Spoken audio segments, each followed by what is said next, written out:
ابو جہل جو ہے وہ اللہ کے نبی صلی اللہ علیہ وسلم کے اوپر ظلم کرتے ہوئے ان کو مارنا چاہتا تھا۔ ایک دفعہ اس نے کہا، برادران قریش، آپ دیکھتے ہیں کہ محمد ہمارے دین کی عیب چینی، ہمارے آباء و اجداد کی بدگوئی، ہماری عقلوں کی تخفیف اور ہمارے معبودوں کی تذلیل سے باز نہیں آ رہے، اس لیے میں اللہ سے عہد کر رہا ہوں کہ ایک بہت بھاری پتھر جو بمشکل اٹھایا جائے لے کر بیٹھوں گا، اور جب وہ سجدہ کریں گے تو اس پتھر کو ان کے سر پر ماروں گا اور ان کا سر کچل دوں گا۔ اب اس کے بعد چاہے تم لوگ مجھ کو بے یار و مددگار چھوڑ دو، چاہے میری حفاظت کرو، اور بنو عبد مناف بھی اس کے بعد جو چاہیں کر لیں۔ لوگوں نے کہا، نہیں واللہ ہم تمہیں اکیلا نہیں چھوڑیں گے، ہم تمہارے ساتھ ہیں، تم کرو۔ یعنی ابو جہل نے یہ تقریر کی باقاعدہ کھڑے ہو کے کہ میں اب یہ کام کروں گا، میں پتھر لے کے بیٹھوں گا اور جب محمد سجدے میں ہوں گے تو میں ان کا سر کچل دوں گا۔ اللہ اکبر، یعنی اتنی جسارت۔ اور پھر وہ بیٹھا پتھر لے کے، اور جب اللہ کے نبی سجدے میں تھے تو یہ پتھر لے کے اللہ کے نبی کی طرف گیا اور پھر ہڑبڑا کر واپس بھاگا جیسے کہ اس کی اپنی جان خطرے میں ہو، اور وہ اپنے ہی پتھر سے تقریباً کچلے جانے لگا تھا، یعنی وہ پتھر اس کے اوپر گرنے والا تھا۔ تو وہ واپس آیا تو قریشی نے پوچھا کہ کیا ہوا؟ اس نے کہا کہ میں جب پتھر لے کر محمد کے قریب گیا تو میں نے ایک خون خوار اونٹ کو دیکھا، اور ایسا اونٹ میں نے اپنی پوری زندگی میں نہیں دیکھا۔ یہ اونٹوں کا کاروبار کرنے والے لوگ تھے، ان کو پتا تھا اونٹ کیا ہوتا ہے، لیکن کوئی ایسا خون خوار اونٹ دیکھا کہ وہ میرے پر حملہ آور ہوا جیسے کہ مجھے وہ کھا جائے گا، اور میں واپس بھاگا خوف زدہ ہو کر۔ اللہ کے نبی نے بعد میں فرمایا کہ یہ جبرائیل علیہ السلام تھے جو اونٹ کی صورت میں آئے اور اس کو ڈرا کے واپس بھیج دیا تاکہ وہ اپنے عزائم میں کامیاب نہ ہو سکے۔ تو یہ باتیں بتانے کا مقصد یہ ہے کہ آپ اللہ کے نبی کی ذات سے حقیقی محبت کریں، ان کی جو تعلیمات ہیں ان کو ویلیو دیں۔ انہوں نے اپنی جان خطرے میں ڈال کے یہ دین جو ہے آپ تک پہنچایا۔ اگر اللہ کے نبی ڈر جاتے، پیچھے ہٹ جاتے، یا جب ابو طالب کو دھمکیاں دی گئی تھی اس وقت وہ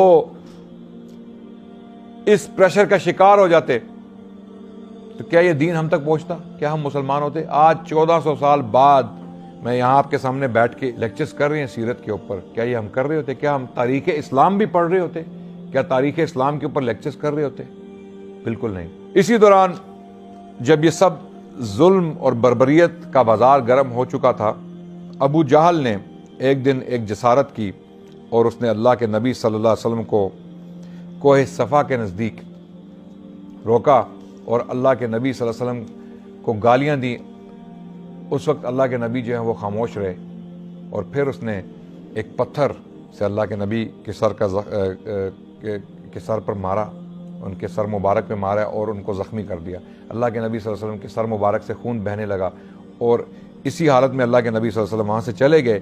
اور پھر جب حمزہ جو اللہ کے نبی کے بہت قریبی دوست بھی تھے، چچا بھی تھے اور رضائی بھائی بھی تھے، حمزہ جو ہیں وہ اللہ کے نبی کے ہم عمر تھے، ان کے کئی رشتے تھے اللہ کے نبی کے ساتھ۔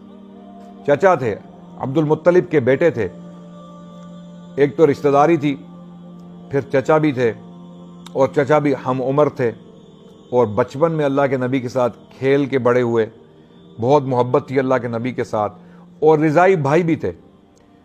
حمزہ کو ثویبہ نام کی ابو لہب کی ایک لونڈی تھی جس نے دودھ پلایا، اور اس نے رسول اللہ کو بھی دودھ پلایا بچپن میں، تو اس سے ان کی جو رضاعت ہے، جو دونوں کی جو رشتہ ہے، یعنی رضائی ماں جو دودھ پلانے والی ماں ہے وہ ایک ہو گئی۔ پھر ایک اور بنو سعد کی خاتون تھیں جنہوں نے دونوں کو دودھ پلایا، تو حمزہ رسول اللہ کے رضائی بھائی بھی تھے۔ تو بہت سارے رشتے تھے اللہ کے نبی کے ساتھ، بہت ساری محبت تھی۔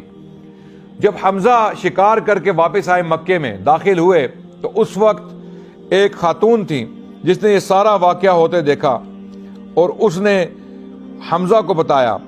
یہ تھی عبداللہ بن جدعان کی ایک لونڈی، کوہ صفا پر واقعہ اپنے مکان سے یہ سارا واقعہ دیکھ رہی تھی۔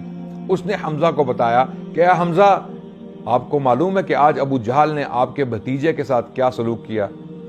اس نے ان کے سر پر پتھر مارا اور ان کو زخمی کر دیا۔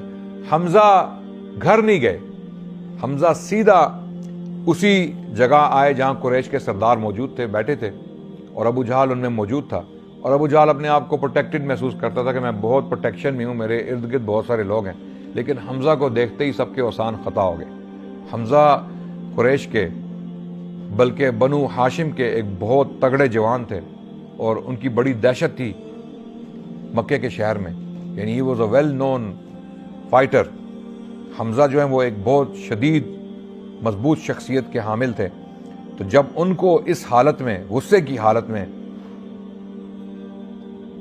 قریشیوں نے دیکھا، حضرت حمزہ نے ابو جہل کی طرف دیکھا اور اسے برا بھلا کہنے کے بعد کمان سے اس کے سر پر وار کیا. جو ان کی کمان تھی، تیر کمان جو تیر پھینکنے کے لیے استعمال کی جاتی ہے، انہوں نے اپنی کمان اتاری اور وہ کمان سے اس کے سر پر وار کیا اور اس کا خون بہنے لگا. تو جب یہ ہوا تو ابو جہل کا قبیلہ بنو مخزوم اور حمزہ کا قبیلہ بنو ہاشم ایک دوسرے کے سامنے کھڑے ہو گئے جنگ کی حالت میں، یعنی جنگ کا سما ہو گیا، جنگ ہونے والی ہے اب. تو ابو جہل نے اس وقت اندازہ لگایا کہ اب خون خرابہ ہو جائے گا اور بہت سارے لوگ مارے جائیں گے، کیونکہ ابو جہل ان کا سردار تھا، بنو مخزوم کا سردار تھا، اور حمزہ جو بنو ہاشم کے سردار تھے.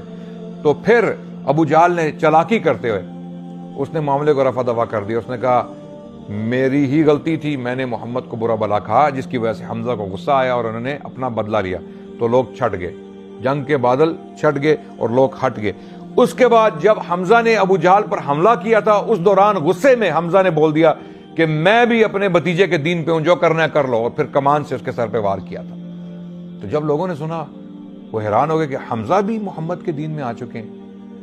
لیکن اس وقت حمزہ نے غصے میں یہ بات کہی اور پھر محمد صلی اللہ علیہ وسلم کے پاس گئے، اللہ کے نبی کے پاس، اور خوشخبری سنائی کہ اے محمد آپ پریشان مت ہوں، آپ اپنے آپ کو اکیلا مت سمجھیں، آپ یہ مت سمجھیں کہ آپ کو چھوڑ دیا گیا. میں نے آپ کا بدلہ ابو جہل سے لے لیا ہے، میں نے اس کا سر پھاڑ دیا، جس طرح اس نے آپ کے سر پر زخم لگایا میں نے اس کا سر پھاڑ دیا.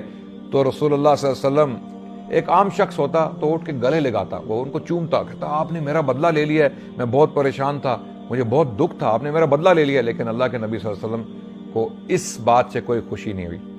اللہ کے نبی نے فرمایا مجھے خوشی تبھی ہوگی جب آپ میرا دین قبول کر لیں گے جو اللہ نے بھیجا ہے. حمزہ نے اسی وقت اشہد ان لا الہ الا اللہ و اشہد ان محمد رسول اللہ، یعنی اب انہوں نے صحیح معنوں میں دل سے جو اسلام، پہلے تو ضد تھی نا، غصے میں انہوں نے کہہ دیا جو کہنا تھا، لیکن اللہ نے ایک سبب بنانا تھا حمزہ کو اسلام میں لانے کے لیے. اللہ نے ایک بہانہ بنانا تھا اسلام میں لانے کے لیے حمزہ کو، اور حمزہ کا اسلام میں آنا تھا کہ قریش کے اوسان خطا ہو گئے. اتنا زبردست جوان، اتنا مضبوط آدمی مسلمان ہو گیا. اس دین کی بات پھیلانا صدقہ جاریہ ہے. ثواب کی نیت سے ویڈیو کو شیئر ضرور کیجیے. جزاک اللہ.